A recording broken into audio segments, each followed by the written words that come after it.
Can I tell you something I noticed this week? This week felt like a masterclass in leadership patterns. I spoke with executives, founders, commercial leaders, technical leaders, and ambitious professionals preparing for their next chapter. Different industries, different business models, different titles. But underneath every conversation, I kept finding the same invisible thread. None of them were actually competing with another person anymore. They were competing with a previous version of themselves. One executive leads technology that serves millions of customers. Her challenge wasn't technical expertise.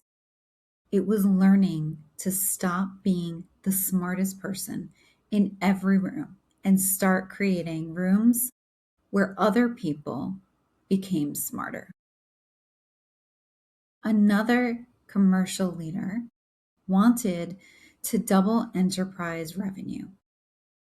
We never spent so much time talking about sales. Instead, we talked about identity.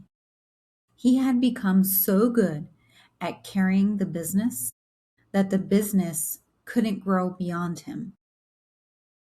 Then another executive asked, Melissa, what skills do I need for the next promotion?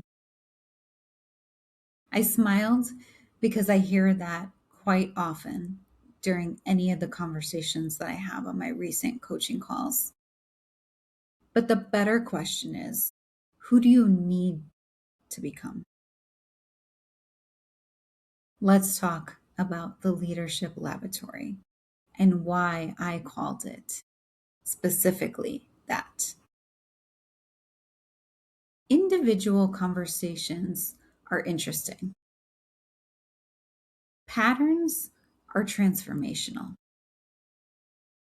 Every proposal I write, every coaching engagement, every keynote, every executive conversation becomes another data point helping me understand how leadership is changing today.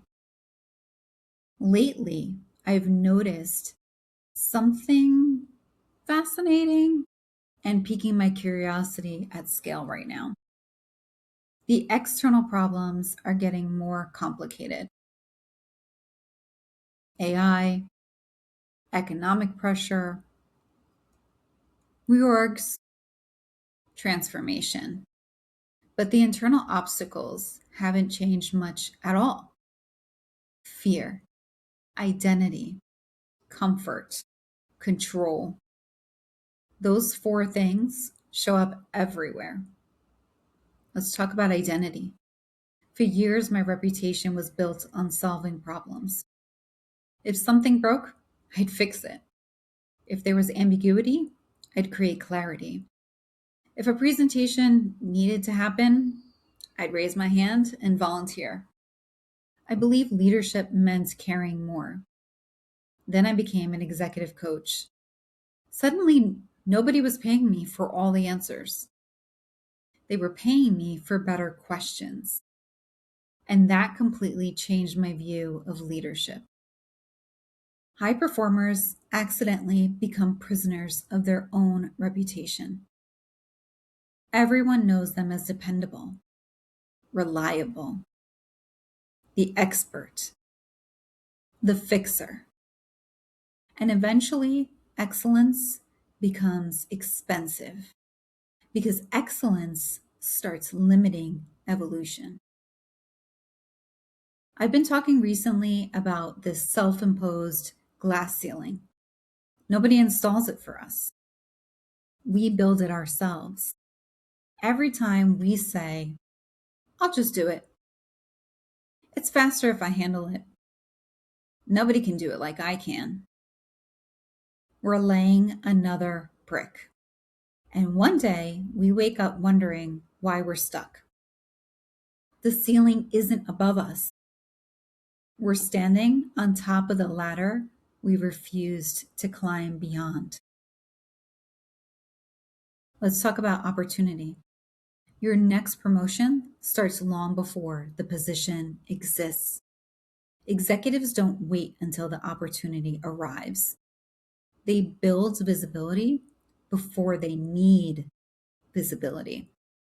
Relationships before they need relationships. Credibility before they need credibility.